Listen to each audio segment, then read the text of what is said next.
Hello दोस्तों, मैं आपका दोस्त दिलसान हारी एक बार फिर हाजिर हूँ एक नए वीडियो के साथ। दोस्तों, आज हम लोग प्रेजेंट टेंस पढ़ रहे हैं। हम लोग ऑलरेडी प्रेजेंट टेंस काफ़ी समय से पढ़ रहे हैं। प्रेजेंट, जैसा कि हम लोग जानते हैं कि प्रेजेंट टेंस के 4 भेद होते हैं, जिसमें से सबसे पहला भेद जो होता है वो प्रेजेंट इंडेफिनिट होता है, जिसे हम लोग सिंपल प्रेजेंट टेंस भी कहते हैं। तो आज हम लोग प्रेजेंट इंडेफिनिट का पार्ट 4 पढ़ने जा रहे हैं। हम लोग ऑलरेडी पार्ट 1, पार्ट 2 और पार्ट 3 पढ़ चुके हैं। अब आज पार्ट 4 में अपलोड कर चुका। तो मैंने एक प्लेलिस्ट बना दिया है जिसका नाम है प्रेजेंट इंडेफिनिट।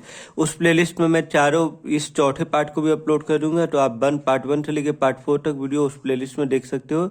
तो मैं आपको रिकमेंड करूंगा कि आप जाएं, उस प्लेलिस्ट को आप ऐड करें और सारे वीडियोस को देखें। देखिए, आप वीडियो अगर मैं लेटेस्ट वीडियो बनाऊंगा तो वो आपको समझ में तो आ जाएंगे, लेकिन कहीं कहीं पर थोड़ा ट्रिकी रहता है। तो अगर आप पार्ट 1 से देखेंगे तो आपका कंसेप्ट क्लियर होता जाएगा, जिससे कि आपको प्रॉब्लम नहीं आएगा। तो मैं रिकमेंड करूंगा कि आप पार्ट 1 से लेकर पार्ट 4 तक प्रेजेंट इंडेफिनिट का पहले देख लें, उसके बाद आगे बढ़ें। तो देखिए, प्रेजेंट इंडेफिनिट का जो सेंटेंस होता है उसका पहचान कैसे होता है कि कौन सा सेंटेंस प्रेजेंट इंडेफिनिट से बनेगा। तो पहचान उस सेंटेंस का क्या होता है कि उस सेंटेंस के अंत में ता है, ते है, टी है रहता है, या टू है, या एक्सेट्रा, मतलब ता है, ते है के टाइप का ही रहता है अंत में। जैसे देखिए, क्या आप नहीं जानते हो तो ते हो है। क्या सीता गाना नहीं गाती है तो टी है अंत में। क्या मैं रात में नहीं सोता हूँ तो अंत में ता है, अंत में यहाँ क्लियरली ता है। तो ते हो, टी है, टा है, ये सब अंत में है, इसलिए ये प्रेजेंट इंडेफिनिट से बनेगा। देखिए, इसका एक और पहचान होता है। देखिए, मैं प्रीवियस वीडियो में भी ये बता चुका हूँ, लेकिन फिर भी मैं रिपीट कर रहा हूँ कि देखिए, काम का फ्रिक्वेंटली होते रहने का भी बोध होता है इससे। जैसे कि एग्जाम्पल के तौर पर देखिए, आप जानते हो, तो आप ये चीज जानते हो, तो ये आपके नॉलेज में है आपके। सीता गाना गाती है, यानी कि सीता अक्सर गाना गाती रहती है, ठीक है। मैं सोता हूँ, मैं डेली सोता हूँ, डेली रात को सोता हूँ, तो उसी का ये इंट्रोगेटिव निगेटिव है। जैसे आप जानते हो तो क्या आप नहीं जानते हो। सीता गाती है तो क्या सीता गाना नहीं गाती है, मतलब उसी का एक्सटेंडेड फॉर्म है, बड़ा फॉर्म है। वही चीज है, उसी का इंट्रोगेटिव भी है, निगेटिव भी बना दिया गया है, थोड़ा सा और वर्ड भी ऐड कर दिया गया है। तो वही चीज है कि काम फ्रिक्वेंटली होता रहेगा, चाहे वो डेली होता रहे, चाहे वो सुबह शाम होता रहे, चाहे वो वीक बाय वीक होता रहे, या मंथ बाय मंथ होता रहे, या ईयर बाय ईयर होता रहे, या कोई किसी भी तरह से होता रहे, लेकिन फ्रिक्वेंटली एक इंटरवल पर होता रहता है वो काम। तो उसे हम लोग प्रेजेंट इंडेफिनिट सेंटेंस में मानते हैं। और उसे हम लोग बनाएंगे कैसे, तो सिंपली देखिए, ये वाला हम लोग प्रेजेंट इंडेफिनिट का हम लोग अफर्मेटिव पढ़ चुके हैं, जिसमें कि बात को स्वीकारा जाता है। हम लोग निगेटिव भी पढ़ चुके हैं, इंट्रोगेटिव सेंटेंस भी प्रेजेंट इंडेफिनिट का पढ़ चुके हैं। आज हम लोग निगेटिव इंट्रोगेटिव सेंटेंस पढ़े हैं। तो निगेटिव इंट्रोगेटिव सेंटेंस का क्लियरली मतलब है कि निगेटिव भी रहेगा और इंटरोगेटिव भी रहेगा। यानी कि दोस्तों, निगेटिव तो रहेगा ही, नहीं तो लिखा हुआ रहेगा ही। देखिए, जैसे क्या आप नहीं जानते हो तो नहीं है, और इंटरोगेटिव यानी कि प्रश्न भी पूछा जाएगा कि क्या आप नहीं जानते हो, तो देखिए क्या भी है, प्रश्न भी पूछा जा रहा है, और नहीं भी है यानी कि निगेटिव भी है। तो क्या आप नहीं जानते हो यानी कि निगेटिव भी है और इंट्रोगेटिव, इसलिए इसे निगेटिव इंट्रोगेटिव सेंटेंस कहेंगे। सेम यहाँ भी है, क्या सीता गाना नहीं गाती है, तो क्या इंट्रोगेटिव भी है और नहीं भी है, निगेटिव भी है, तो इसलिए ये निगेटिव इंट्रोगेटिव होगा। लास्ट वाला सेंटेंस भी देख लेते हैं। क्या मैं रात में नहीं सोता हूँ, तो क्या लगा हुआ है, इसलिए ये इंट्रोगेटिव तो है ही, क्वेश्चन पूछा जा रहा है। ये हाँ या ना में क्वेश्चन पूछाने का तरीका क्या होता है कि हाँ या ना में जवाब मिले। क्या मैं रात को नहीं सोता हूँ, तो हाँ, सिर्फ हाँ भी बोल लेंगे तो पता चलेगा, ना नहीं मैं रात को नहीं सोता हूँ, तो नहीं भी जवाब दोगे तो चलेगा, हाँ मैं रात को सोता हूँ तो हाँ भी जवाब दोगे तो चलेगा। तो यह हाँ या ना में जवाब देते हैं। तो ये सब देखिए, क्वेश्चन भी है और नहीं भी है, इसलिए निगेटिव इंट्रोगेटिव सेंटेंस है। तो इसे हम लोग बनाएंगे किस पैटर्न पर, निगेटिव इंट्रोगेटिव सेंटेंस को। देखिए, डू या डैश पहले लगा देंगे, फिर सब्जेक्ट लगाएंगे, फिर उसके बाद नॉट लगाएंगे, फिर वर्ब का पहला फॉर्म, फिर एक्स्ट्रा वर्ड जो होगा उसे अदर वर्ड कहते हैं। OW से हम लोग ओ फॉर अदर और W फॉर वर्ड, तो फिर अदर वर्ड लगाएंगे। OW उसको रिप्रेजेंट करने के लिए मैंने शॉर्ट फॉर्म में लिखा है। तो देखिए, यहाँ डू और डच का कंसेप्ट मैं बता देता हूँ। पर्सन आप लोगों ने पढ़ा होगा, first person, second person, third person. तो पर्सन का जो थर्ड पर्सन होता है उसका सिंगुलर नंबर, यानी कि पर्सन के भी नंबर होते हैं, मतलब एक होगा तो वो सिंगुलर नंबर, एक से ज्यादा होगा तो वो प्लूरल नंबर। तो जो थर्ड पर्सन का जो सिंगुलर नंबर रहेगा उसके साथ डज लगता है, और रिमेनिंग जो भी रहेगा उसके साथ डू लगता है। थर्ड पर्सन के सिंगुलर नंबर के साथ डज लगता है और रिमेनिंग जो भी रहेगा उसके साथ डू लगता है। एग्जाम्पल के तौर पे देखिए दोस्तों, सेंटेंस पे आते हैं, बनाते हैं, देखते हैं कहीं पर थर्ड पर्सन का सिंगुलर नंबर है या नहीं है, और उसके अलावा अगर रहेगा तो उसमें डू लगाएंगे तो कैसे लगाएंगे। तो आइए देखते हैं।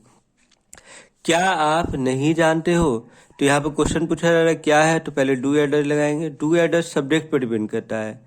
सब्जेक्ट अगर थर्ड पर्सन का सिंगुलर नंबर रहेगा तो उसके साथ डज लग जाएगा, तो और रिमेनिंग सब्जेक्ट रहेगा तो डू लगेगा, यानी कि थर्ड पर्सन के सिंगुलर नंबर के अलावा जो भी सब्जेक्ट रहेगा उसके साथ डू लगेगा। तो देखिए, आप यहाँ पर सब्जेक्ट है, आपकी अंग्रेजी यू होती है, और यू थर्ड पर्सन का सिंगुलर नंबर नहीं है तो उसके साथ डू लगेगा। तो पहले हम लोग डू लगाएंगे दोस्तों।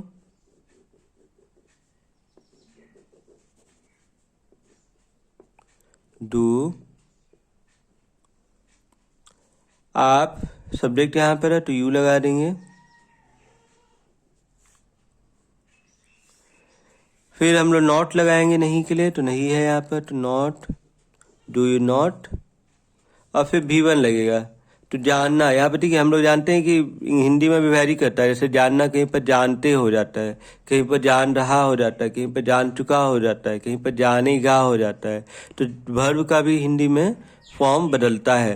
तो यहाँ पर जानते लिखा हुआ है वर्ब का फॉर्म, यानी कि जानना है वर्ब, तो जानना का नो होता है, नो वर्ब का पहला फॉर्म हम लोग को लगाना है, तो वर्ब का पहला फॉर्म ही लगेगा यहाँ पर। तो नो वर्ब का पहला फॉर्म ही होता है। हम लोग जानते हैं कि जो भी वर्ब होता है वो पहला फॉर्म ही होता है। तो डू यू नो, और क्या क्या आप नहीं जानते हो, तो do you know, do you not know, question mark फिर दे देंगे हम लोग। तो बहुत ही सिंपल है दोस्तों। नेक्स्ट पे हम लोग आते हैं, क्या सीता गाना नहीं गाती है?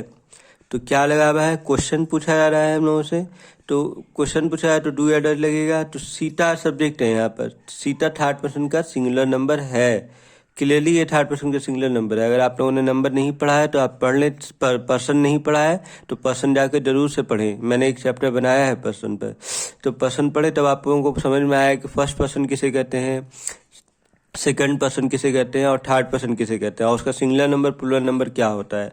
तो आप पर्सन जाकर पढ़ें, उसका मैंने एक चैप्टर बना के रखा है। तो दोस्तों, सीता यहाँ पर थर्ड पर्सन का सिंगुलर नंबर है, तो थर्ड पर्सन सिंगुलर नंबर के साथ डज लगता है, तो पहले हम लोग डज लगाएंगे, डज, फिर सब्जेक्ट लगाएंगे डज सीता,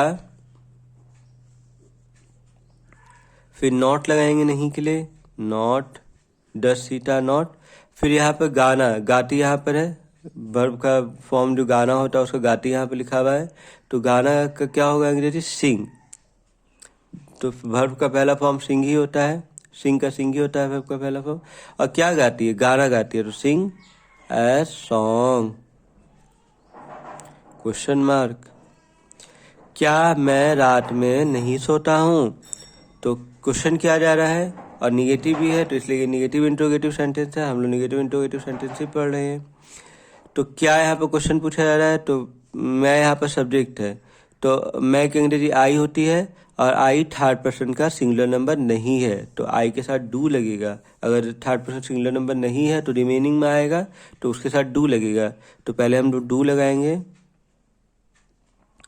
डू, फिर मैं के लिए आई सब्जेक्ट, डू आई, उसके बाद नॉट लगेगा नहीं के लिए, नॉट, फिर उसके बाद वर्ब का पहला फॉर्म लगेगा, वर्ब का फर्स्ट फॉर्म, तो यहाँ पर सोना वर्ब है, सोता हूँ यानी कि सोना वर्ब है, तो सोना की अंग्रेजी स्लिप होती है, तो स्लिप का V1 वर्ब का पहला फॉर्म स्लिप ही होता है, स्लिप। कब सोता हूँ, अदर वर्ड अब लगाएंगे, देखिए रात में ये सब में से नहीं है, तो रात में अदर वर्ड हो गया, तो डू आई नॉट स्लिप, कब, रात में, तो in night, in night, full stop. तो दोस्तों, ये चैप्टर बहुत ही आसान था, आप रिवीजन करें इसको, आप लोगों को बिल्कुल आसानी था। अगर आप बिगिनर हो तो आप लोगों को थोड़ा डिफिकल्टी हो सकती है, डिफिकल्टी नहीं होगी, बस आप एक दो बार देखें तो आपको समझ में आ जाएगा। तो अगर एक बार में नहीं समझ में आता है तो दूसरी बार देखें, और मे भी हो तो तीसरी बार देखें, तो आप लोगों को समझ में आने लगेगा दोस्तों। तो दोस्तों, मैंने कम से कम में ज़्यादा से ज़्यादा आप लोगों को समझाने की कोशिश की है, ताकि आप कम से कम समय में ज़्यादा से ज़्यादा नॉलेज गेन कर पाओ और ज़्यादा आप लोगों को झमेला नहीं पड़े। दोस्तों, मैं एक वीडियो को बनाने के लिए बहुत मेहनत करता हूँ। ये लगता है छोटा, लेकिन इससे पहले मुझे बहुत लिखना पड़ता है, फिर मैं सोच समझ के बनाता हूँ कि कैसे बनाना है, कैमरा सेटिंग करना है वगैरह वगैरह। तो मैं एक वीडियो बनाने के लिए दोस्तों बहुत ज़्यादा ही मेहनत करता हूँ। तो मैं आप लोगों से प्लीज़ रिक्वेस्ट करूँगा कि आप लोग मेरे चैनल को ज़रूर से ज़रूर सब्सक्राइब करें, ताकि मुझे भी हौसला मिले और मेरा सब्सक्रिप्शन बढ़ेगा तो मुझे बहुत ही फ़ायदा होगा उससे। तो आप प्लीज़ मेरे चैनल को सब्सक्राइब करें दोस्तों। तो दोस्तों, मिलते हैं अगले वीडियो में, तब तक के लिए बाय।